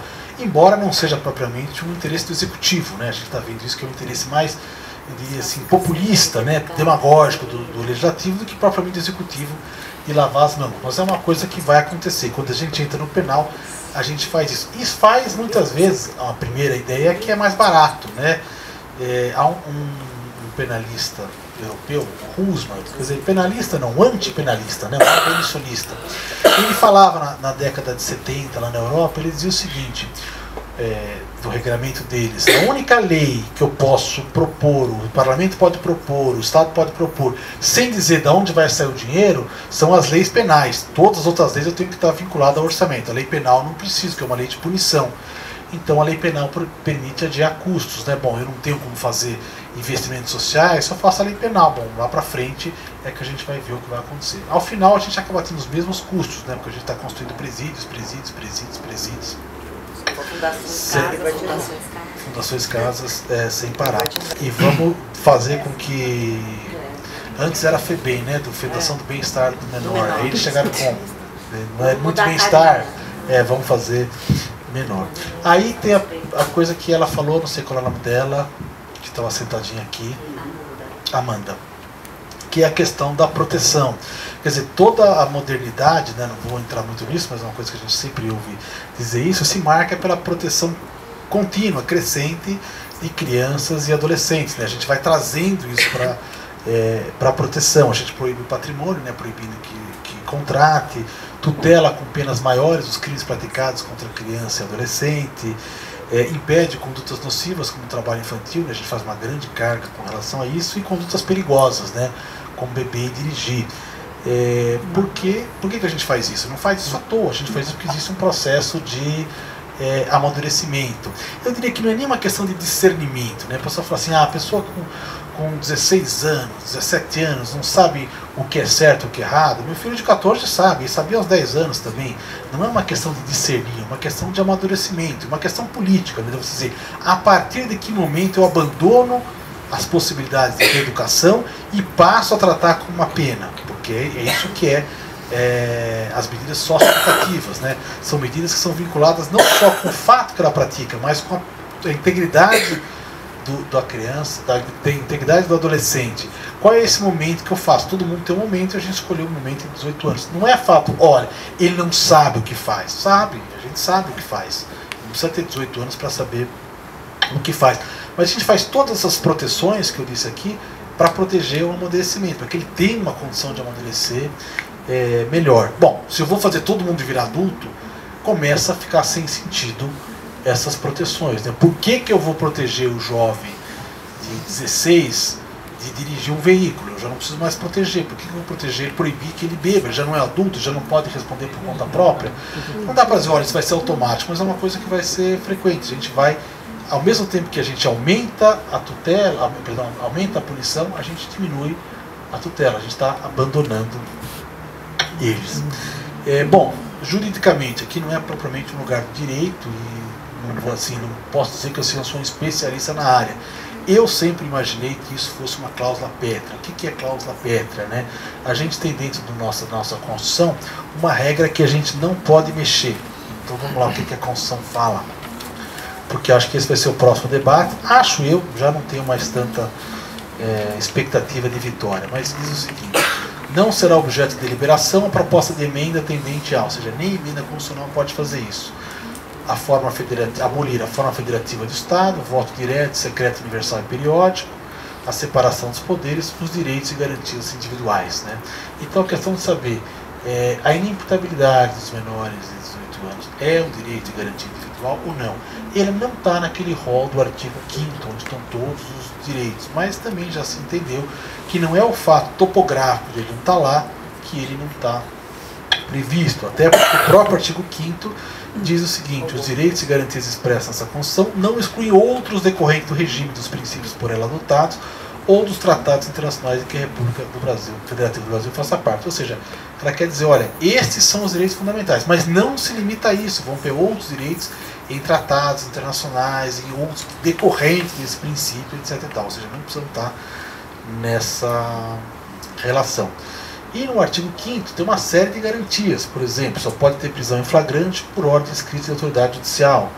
Há que haver um processo judicial com ampla defesa, garantia de recurso, contraditório, juiz natural. Há uma série de garantias para quem é acusado do crime. Se essas coisas são direitos fundamentais, direitos individuais, do qual a Constituição não pode abrir mão, ou seja, não posso abrir mão de ser processado pelo juiz competente, que dirá o outro que não pode ser processado criminalmente.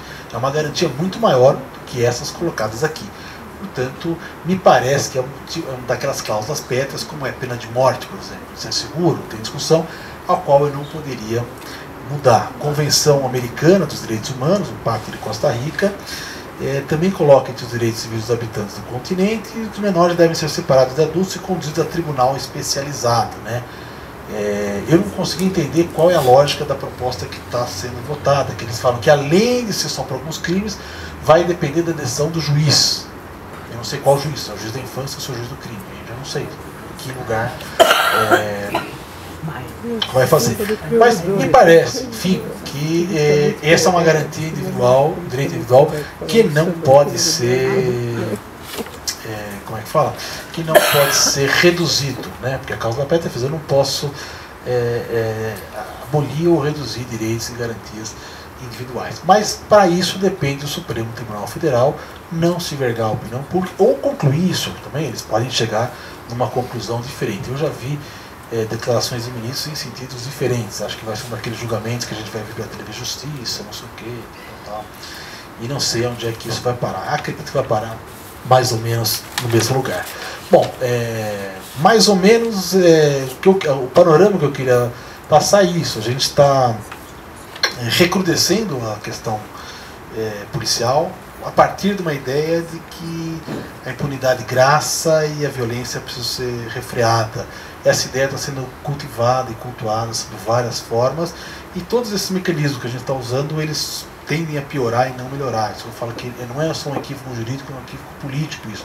Eu acho que a criminalidade tende a aumentar e não diminuir. Mas eu não sou pitonisa também, posso chegar a outra conclusão. Eu estava recentemente lendo um texto que foi indicado pela Márcia, aí, que ela falou, você tem que ler, você tem que ler, você tem que ler. Eu enrolei e acabei lendo.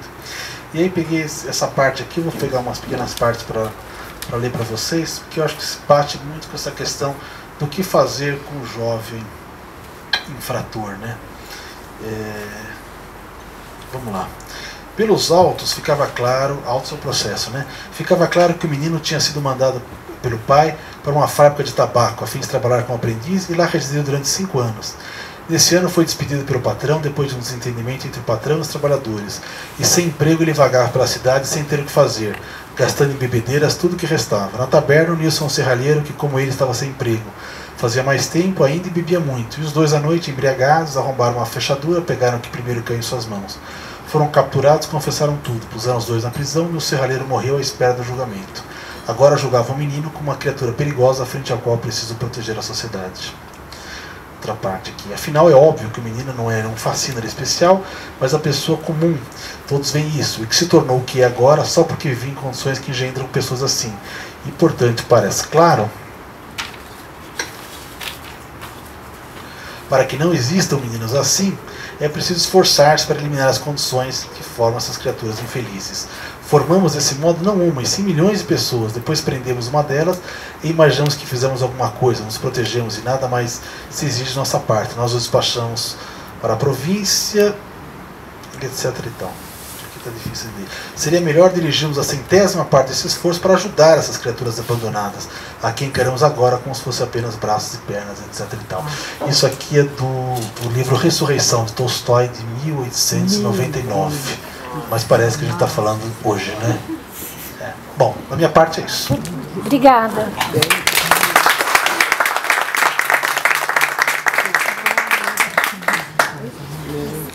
Tá, estupro, o roubo a pena vai de 4 a 10. Quando tem uma causa de aumento, que é 2 pessoas ou arma, aumenta pelo menos 1/3. Então, quase sempre roubo é uma subtração com violência.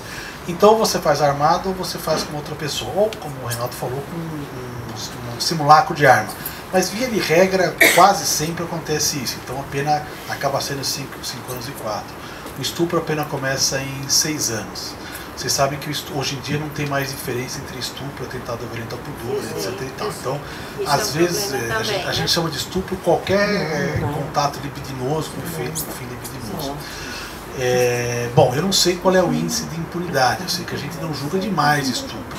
O que a gente julga de estupro, na verdade, o que eu julgava de estupro, em grande parte eram estupros familiares, estupros de criança. É o que a gente fazia.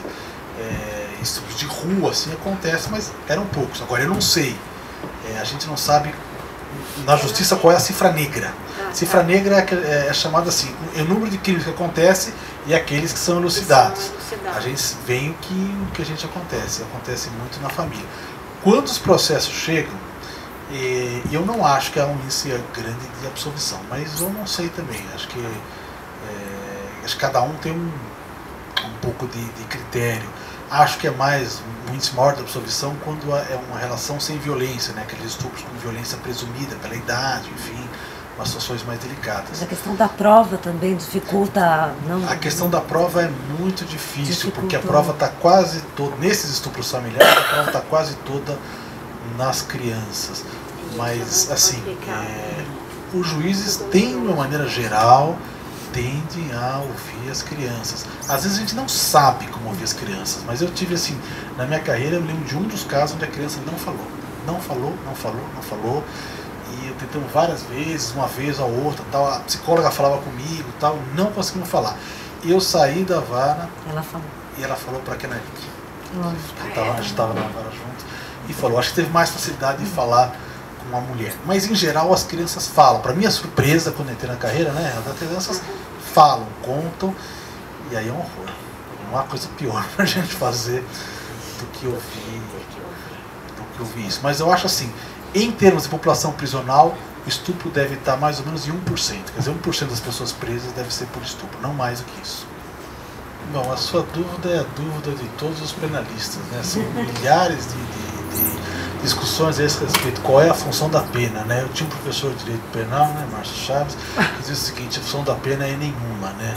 Ou seja, na verdade é nenhuma. Então tinha aquelas questões, Maura também, né, com a amiga, colega do mesmo professor, que a gente falava assim, não, a função da pena é uma função, a pena tem uma função retributiva, então tem uma questão, um imperativo categórico, que vem lá desde Kant. Bom, se alguém cometeu o crime, deve ter uma pena. Bom, mas vai servir para quê, né? Bom, aí tem a questão da prevenção. Ela serve como exemplo para os outros, ou seja, ao fazê-la, a prevenção geral, eu aplico a pena, eu imponho a pena e dissuado as pessoas de fazerem. A gente já está vendo que isso não acontece, embora seja, do ponto de vista teórico, uma das funções da pena, o de dissuadir os outros.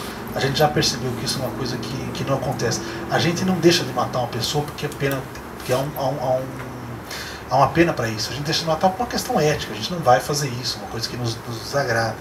Aí tem a questão da prevenção especial. Quer dizer, eu pego a pessoa, essa pessoa que foi presa, ela não vai praticar. Ou seja, não vai praticar por aquele período.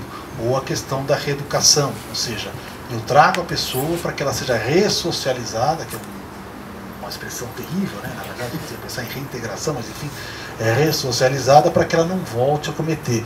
Então a doutrina vai fixando mais ou menos todas essas funções, ou seja, a princípio, para combinar a pena, uma função de prevenção geral, ou seja, eu vou dissuadir as pessoas de fazerem. Quando eu aplico a pena, individualizo a pena de prevenção especial para que esta pessoa não faça, e de ressocialização para que ela volte melhor. Mas quando a gente põe isso na vida real, é muito difícil acontecer. Primeiro que ela tem dissuade muito pouco. E segundo, que é muito difícil ressocializar uma pessoa. Quer dizer, o que quer dizer ressocializar a pessoa? Ensinar a pessoa a viver em sociedade. Mas eu vou ensinar ela a viver em sociedade mantendo-a presa. É muito difícil fazer isso. É por isso que se estudou a ideia do sistema progressivo, que não é uma coisa brasileira, né? É uma coisa histórica, mundial. O que é o sistema progressivo? Começa com o regime fechado, sai para o regime semiaberto, depois sai para o regime aberto. Qual é a ideia? Progressivamente a pessoa vai ganhando liberdade para que ela possa se reintegrar. Por isso que tem os indultos, ela gradativamente vai saindo, para que ela vá se acostumando, vai mantendo os seus vínculos familiares, etc. e tal, para que ela possa voltar, porque senão não adianta nada. Pode uma pessoa 30 anos, abre a porta para ela e sai e fala, não tem condição de viver. Mas quando se veio a ideia da prisão, lá nos tempos antigos, a prisão ele é na verdade uma questão cautelar. Eu prendia a pessoa para torturá-la ou matá-la. Era uma ideia, essa era a função da prisão. E depois veio penitenciaristas aí, que tem uma tradição religiosa, a ideia da penitenciária, né? Eu vou prender a pessoa para que ela se arrependa dos maus praticados. Mas é muito difícil, eu acho, muito difícil a gente dizer assim, olha, eu vou ressocializar a pessoa dessa forma. Por isso que assim, no meu cotidiano de juiz criminal, eu sempre tentei evitar ao máximo a prisão. Menos uma questão filosófica, mais uma questão pragmática. Eu percebo que quanto mais a pessoa passa presa, mais distante ela fica da sociedade e mais próxima ela fica do crime. É difícil. Bom, aí tem outro lado. A gente consegue abolir a prisão? Os abolicionistas discutem. Vamos tentar fazer uma sociedade sem direito penal, uma sociedade sem prisão. É muito difícil. A gente não sabe, é uma coisa meio utópica onde isso prossegue. Eu só acho que a este momento prender está dando mais prejuízo do que benefício. Então acho que a gente tem que ser mais cauteloso com isso. A gente tentar evitar o máximo. Há pessoas que podem ser processadas. A gente tem uma ideia de que condenar uma pessoa é prendê-la. Mas nem sempre. Às vezes aplicar uma multa é importante para essa pessoa. Às vezes a condenação simbólica é importante. Ou ela perdeu isso, ela perdeu a possibilidade de fazer serviço, perdeu o pátrio poder, perdeu esse emprego, perdeu o cargo público. São coisas muito importantes. Eu me lembro de um processo que eu tive. Era funcionária do Ministério Público. E a acusação contra ela que tinha alterado o cartão de ponto. Ela sofreu um processo administrativo onde foi demitida bem do serviço público e depois entrou numa depressão profunda. Quando chegou para o direito penal, a impressão que eu tive foi: não precisa de mais nada. Ela já foi punida o suficiente para isso. Mas não podemos. O direito penal exige punição por fato. Então, acho que não dá para dizer, vou abrir mão da prisão, mas pelo menos eu reduzi ao máximo. Hoje acontece com o regime aberto. A gente fica com o regime aberto, que era dormir na sala, casa de albergado. Não tem casa de albergado, praticamente não existe no Brasil, São Paulo não existe. Então eu transformo isso aqui numa prisão domiciliar, mas também não é prisão domiciliar. Eu tinha que fazer audiência de prisão domiciliar, eu falo, só pode ficar em casa até às 7 horas na rua, depois tem que ir para casa. Aí alguém vai me ver? Não vai ver, não adianta mentir, não vai ver. Então a prisão é uma mentira, também isso não é positivo. Né? O ideal seria, a meu ver, que essas pessoas que não vão estar presas estejam prestando algum serviço, porque é muito bom isso. Tem pessoas, já vi vários casos interessantes, pessoas que travaram amizades, relacionamentos nesse serviço comunitário. Mas tudo informal não existe? Existe. Não dá para obrigar, olha, você vai receber os condenados aqui. Por exemplo, aqui em São Paulo, eu sei que a vara de execução faz com a Secretaria Municipal ou Estadual da Assistência Social. Ou com as duas, não sei, acho que com a Prefeitura. Faz isso. Então vai lá e eles escolhem o serviço que a pessoa pode fazer. Tem que ser um serviço de acordo com aquilo que a pessoa saiba, sem prejudicar o trabalho da pessoa. É isso que eu falo para as pessoas. Mas eu falo, o que eu vou fazer? Eu falei, não sei, quem vai decidir é o juiz de execução e ele vai passar para alguém do Central de Penas Alternativas que vai encontrar o serviço. Agora, é preciso que os outros aceitem. E quem aceita basicamente é o Estado. A lei de execução penal, isso as pessoas muitas vezes não entendem isso. Vai fazer, o fulano vai ser preso, ele tem que trabalhar, não sei o quê. O trabalho não é uma pena pro presidiário, o trabalho é um direito. A lei de execução penal concede a ele o direito ao trabalho. E ele tem remissão de pena de 3 dias de trabalho, desde que não tenha faltas, etc. e tal, faltas disciplinares, por 1 dia de pena. Só que na maior parte das nossas prisões não tem trabalho. Então aí que os juízes começaram a fazer essa alternativa. Ou seja, onde não tem trabalho, que ele possa fazer a remissão pelo estudo. Primeiro foi a remissão pelo estudo em escola, onde tinha escola dentro do presídio, ou escola fora do presídio. E agora estão fazendo pela leitura, ou seja, mesmo quando não consegue sair para isso. A ideia é que não fique com a cabeça sem fazer absolutamente nada, porque parado lá dentro, né, só fica pensando em coisas ruins. E de fato eu concordo com isso. A leitura é impressionante. Aliás, quando eu falo para as pessoas que querem ser juízes, as pessoas falam assim, o que eu devo aprender, o que eu devo ler para ser juiz? Eu falo, Tolstói, Dostoiévski, Victor Hugo.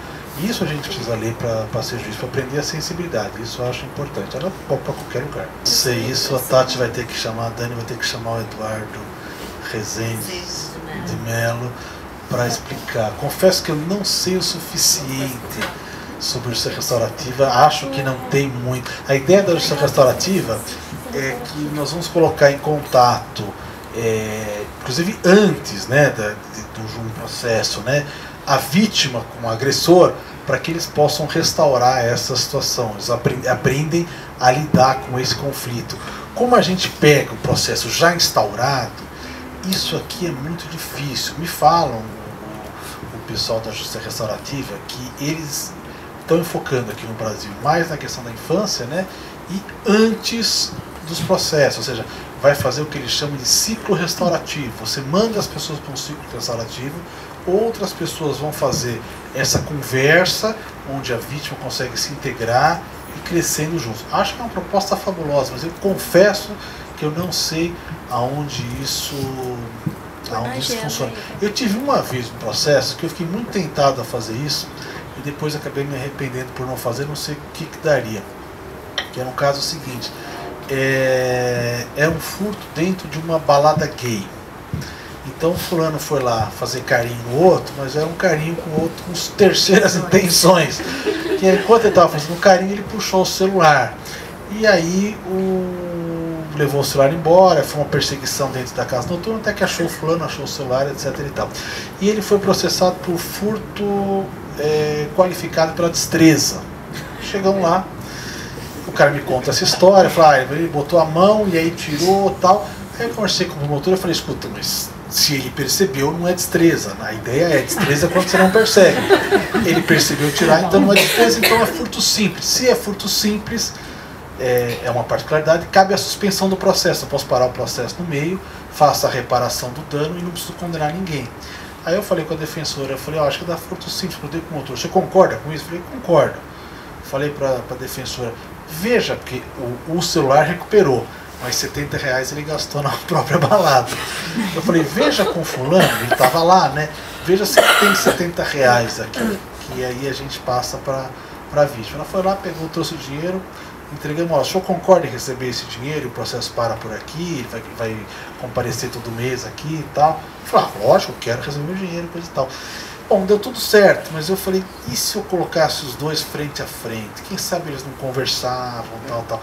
Mas a gente fica com um certo receio, nervoso e tal, não sei o quê. E eu fiquei assim, acho que a gente tem essa barreira. Então eu senti na hora, quando eu saí, eu falei, puxa, devia ter botado os dois lá e conversado com os dois. Porque aí o que acontece com o que o pessoal chama de depoimento sem dano, que é para as crianças poderem ser ouvidas por intermédio de psicólogos.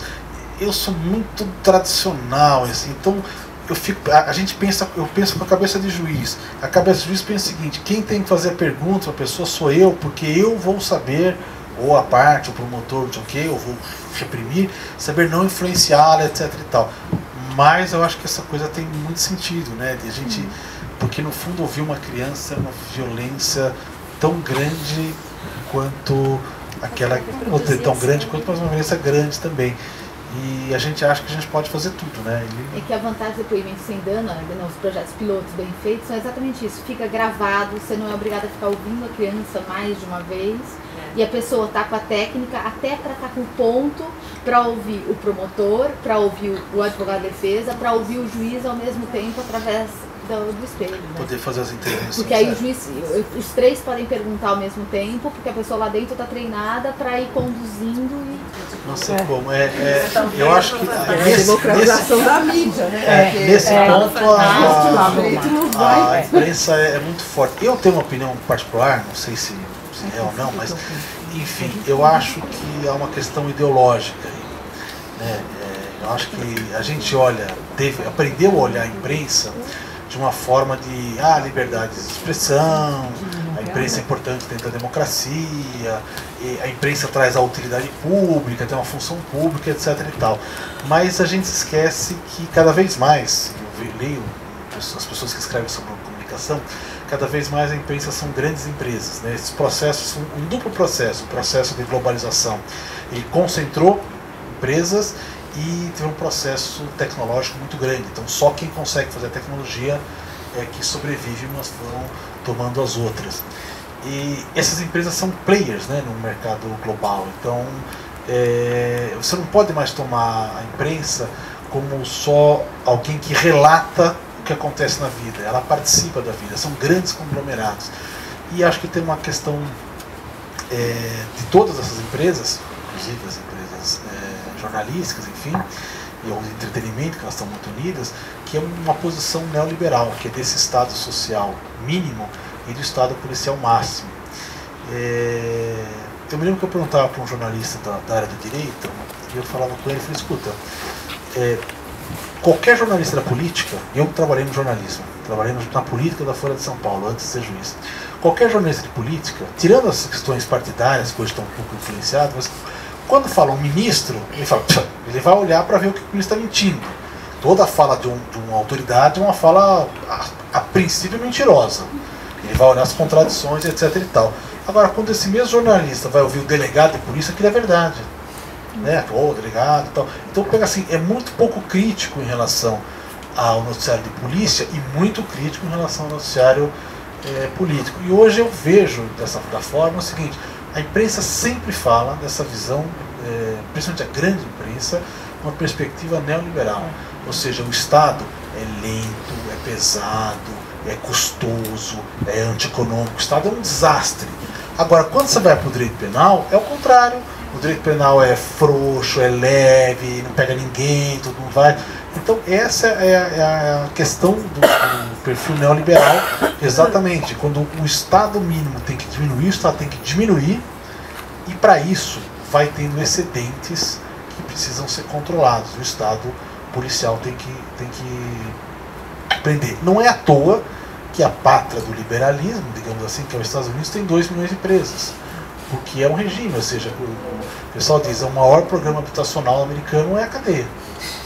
E eles fizeram disso um negócio, e a partir do momento que eles fizeram disso um negócio, as empresas entraram, privatizaram, que vai ser o próximo passo aqui no Brasil, não tenho dúvida quanto a isso. A partir disso saiu uma reportagem, acho que no Opera Mundi, faz 2 meses, eu acho, dizendo o seguinte: o lobby das empresas donas de presídio, administradoras de presídios, enfim, não sei qual é a natureza jurídica, para o endurecimento das penas. Então estão querendo diminuir lá a guerra às drogas, não sei o que tal. Há um lobby fortíssimo das pessoas, porque elas não querem acabar com as prisões, elas querem tornar as prisões cada vez maiores. Então eu acho muito difícil, porque a imprensa quer isso. Ela quer. Eu saí da TV Globo e a gente vê hoje o Jornal da Band, né? A gente vê o Jornal da Band. E a Band faz uma campanha deslavada pela redução da maioridade penal. Tinha uma época que ela fazia uma semana inteira assim, a semana falava sobre isso, e foi falando a semana inteira sobre os crimes acontecendo. E aí chegou um dia que já não tinha mais aquilo, foi pegando na história, ela foi buscando aqueles crimes de 20 anos atrás, 10 anos atrás. Aí eu ensinei meus filhos a verem isso. Vamos ver quem eles vão entrevistar, se alguém de um lado ou de outro. Aí teve só 2 caras de um lado só. Ah, fulano fala isso. Aí teve só não sei o que tal. Então a gente tem a impressão de que vai ter uma responsabilidade social. A responsabilidade social da imprensa é o pluralismo. né? Ela falou da Maria Rita Kel, a Maria Rita Kel escreveu um artigo na eleição passada, foi demitida. Então, na verdade, foi demitida do Estado de São Paulo, foi. Foi após ter escrito um artigo. Aliás, Maria Rita Kel é quintaleira, né? Quintaleira.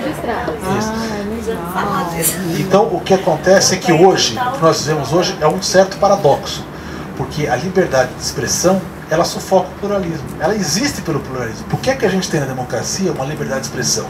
Para que as pessoas possam dizer coisas diferentes, não para que elas possam dizer a mesma coisa. Então ela existe pelo pluralismo, coisa que cada vez mais ela sufoca. Não sei, desse jeito, assim, talvez a internet vai quebrando um pouco, tal, mas sem você fazer um certo controle, pelo menos controle, não vou dizer controle de temas, mas controle de empresas, né? Porque hoje se a Garoto quer comprar uma empresa de chocolate, não sei o que, o CAD vai ficar analisando 20 vezes se pode ou não pode comprar, a empresa de cerveja, comprar a cerveja, etc e tal. E as televisões que elas têm TV, jornal, internet. A gente pensou, bom, vai abrir internet agora, vamos quebrar o monopólio nas empresas de comunicação, né? Aí quem que você vê na internet é o G1 e o Globo e a UOL, que são os que se reproduzem e tal. É muito difícil quebrar isso. E eu acho que a mídia está fortemente estimula fortemente essa posição. Não sei. Há uma pesquisa de um sociólogo que eu costumo citar, hoje eu não trouxe aqui, Alex Nice Teixeira. Ele fala dos programas tipo linha direta, Crime Watch, não sei o que, em vários lugares do país. Ele faz dizendo isso e mostrando como isso acaba estimulando as pessoas para mais e mais punição. E como isso foi contemporâneo, esses programas policialescos aí, reproduzindo crimes e tal, etc e tal, foi contemporâneo ao crescimento desse estado policial em vários lugares. Nós não teríamos esse estado policial hoje sem a mídia, o que é muito curioso. É um paradoxo, porque na história, digamos assim, da humanidade, a mídia, a liberdade de expressão, era um anteparo ao estado absoluto, né? Ao estado policial, elas eram um anteparo. Hoje elas são um combustível. Revisão criminal também é pedido para uma pessoa. Mas o que acontece é que na maior parte das vezes isso não tem reflexo. Não tem reflexo. São pedidos que não reproduzem situações que vão chegar. As pessoas não sabem o suficiente para fazer. No habeas corpus o que acontecia é que tinha aqueles rábulas, né? Aqueles presos que aprendiam direito e faziam por outros. Mas, via de regra, a solução não é tirar o advogado, a solução é colocar o advogado. Acho que está faltando, no caso, o defensor. Ou seja, alguém que possa fazer, alguém que é pago para fazer isso para quem não pode pagar. Eu acho que essa é a solução. Deixar que as pessoas façam sozinho, eu acho que não reflete. O que eu vi de coisas que eles podiam fazer, por exemplo, chegar a revisão e pedir revisão. Aí o tribunal mandava para o advogado, para o defensor formalizar. E chegava lá e falava, não tem o que fazer aqui. Então eu acho que na maior parte das vezes não tem eficácia, não vai para frente. Olha, acho que tem várias questões. Uma das questões é uma questão anterior a essa, né? Eu acho que quando a gente está decidindo, praticamente nós decidimos não punir a tortura, dizer, olha, foi tudo bem, nós fizemos as pazes, não precisa olhar para trás, eu acho que a gente acaba dando um certo incentivo, querer dizer, olha, a polícia naquele momento era da ditadura, podia ter feito, etc e tal. Eu acho que a gente contribui para que a polícia seja o que ela é hoje. Agora, bom, há duas coisas a dizer. Uma, quem mata tem que ter a mesma pena de todos os outros, sendo policial ou não sendo policial. E eu acho que a polícia mata quando o governo deixa. Então a gente tem vários casos do governo que segura mais, a polícia mata menos. O governo solta mais, a polícia mata mais. Polícia é violenta em todo lugar, não é a polícia brasileira é violenta. O ânimo da polícia é esse mesmo. Seja porque a função dela é uma função difícil, uma função de confronto, seja porque ela vive juntamente com essas mesmas pessoas. Elas estão no meio do crime, um pouquinho do lado, um pouquinho do outro. Então o que eu acho que é preciso fazer para a polícia é sempre controle, ou seja, controle legal, controle de fiscalização, controle político, né? Quer dizer, o governador que chega lá e fala, olha, não pode fazer isso. Eu me lembro na época do Mário Covas, eles tinham um sistema em São Paulo que era uma espécie de punição. Quer dizer, policial envolvido com homicídio, ele tinha que fazer uma espécie de triagem psicológica, e para eles perdiam as folgas, né? E as folgas eles conseguiam ganhar um dinheiro por fora, né? Naqueles bicos, não sei o que e tal. Acabou isso, né? Hoje praticamente eles recebem uma medalha quando eles entram em confronto, né? E qualquer partido, eu não vou falar que ó, partido porque o Alckmin está aqui, o governador da Bahia é o governador do PT. A polícia matou mais violentas a polícia matou 12 pessoas, agora comprovadamente, mas logo de cara já sabia tudo lá em Salvador, logo de cara elas falavam isso. A explicação do governador de lá foi, eles como um artilheiro na frente do gol, né? Ele tem que decidir rápido e tal. Ou seja, quando você fala isso, uma polícia que mata 12, uma noite mata 12, você fala isso desculpando e fala, você tem que chutar, bateu, tem que chutar, coisa e tal. É um estímulo. Isso aqui passa um pouco dos partidos, mas eu acho, não sei se é verdade ou não, mas eu vendo pessoas que trabalharam em outros países, a avaliação é que quanto menos nós olhamos as punições da época da ditadura, mais polícias violentas, polícias lesivas aos direitos humanos nós temos. Essa é uma avaliação. Eu não sei o suficiente para dizer se é verdade, porque não conheço outros países, mas eu ouço isso falar com uma certa frequência. Então, como ainda há tempo de fazer, eu acho que essa era uma providência interessante. Mas a Maria Rita Kel já veio ou vai vir? Já veio, mas Ela ela já volta. veio e ela cita isso nesse artigo que ela falou. Né? Ela cita que uma das coisas é justamente esse não lavação de roupa da ditadura, etc. Há uma, acho que é socióloga, não sei, americana que fala isso, mas eu esqueci o nome. Ela esteve aqui no Brasil, fez uma coisa do BCQ e cita alguns dados. Eu não posso dizer, olha, eu vejo isso, mas parece que é um pouco recorrente. Mas eu acho que isso não é o suficiente. O suficiente é que a gente precisa... Eu acho que a polícia é violenta e os governos são violentos porque as pessoas querem isso. Eu acho que isso dá ibope. As pessoas querem, as pessoas gostam, querem ver violência. No entanto, quando elas veem a violência, isso é curioso, esse é o lado bom da mídia aí. Quando elas veem a violência, elas se escandalizam um pouco.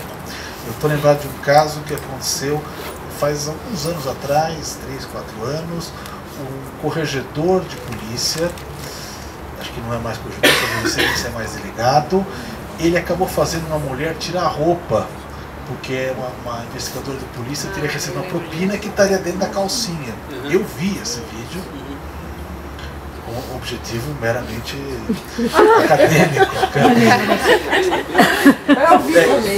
Eu vi o vídeo e era uma coisa grotesca. E aí ficou uma coisa assim, ninguém conseguia entender aquele negócio. Meu Deus do céu, olha que absurdo. Quer dizer, quando a gente tem acesso à violência, quando aconteceu por causa da favela naval, alguém filmou o cara matando o outro lá, bom, logo depois veio a lei da tortura, que ficou anos e anos e anos fazendo assim. Como o caso do Carandiru. O caso do Carandiru, não sei se vocês acompanharam, todas as pessoas foram condenadas no processo. Foi lá, júri popular, e o júri condenou todos os processos. Ele só foi absolvido do Tribunal de Justiça. Mas no júri popular foi condenado. As pessoas falam, os caras não querem que mata bandido, não é todo mundo lá que é isso e tal. Mas quando eles tiveram acesso àquelas fotos, aquelas imagens, aquelas coisas, as depoimentos, depoimentos, as coisas, os laudos, eu acho que as pessoas balançam um pouco. Todo mundo quer, mas não quer ver. Quer que a polícia faça, não quer ver. Quando mostra na televisão a violência, então uma das possibilidades, talvez a gente não estava pensando em fazer isso no Rio de Janeiro, não sei se eles fizeram ou não, são aquelas polícias com câmera, né? Câmera na viatura. Acho que a gente viu recentemente na televisão, passou, os caras mataram fulano. Será que foi na Bahia? Não, foi no Rio de Janeiro. Foi no Rio. Isso, Rio. Era um carro que passou e aí dois policiais. A gente olha e fala, nossa, que absurdo. Fogo, isso acontece todo dia. Acontece todo dia, mas quando a gente vê, a gente, nossa, olha que bobagem. E eram pessoas assim, jovens, policiais jovens, você percebe claramente o despreparo. Não é o cara que chegou lá e falou, quero matar, totalmente despreparo. Viu pelo boné. Boné, o cara tem um boné, não sei o que, tal, estereótipo, né, para ter boné. Ele abriu fogo e pegou a menina. Então eu acho o seguinte, talvez uma questão da violência policial seja essa, a gente ganhar um pouco mais de visibilidade. Quando a gente vê, a gente torce o nariz, mesmo que ideologicamente muita gente concorde. Muito obrigada. Opa, tô ali.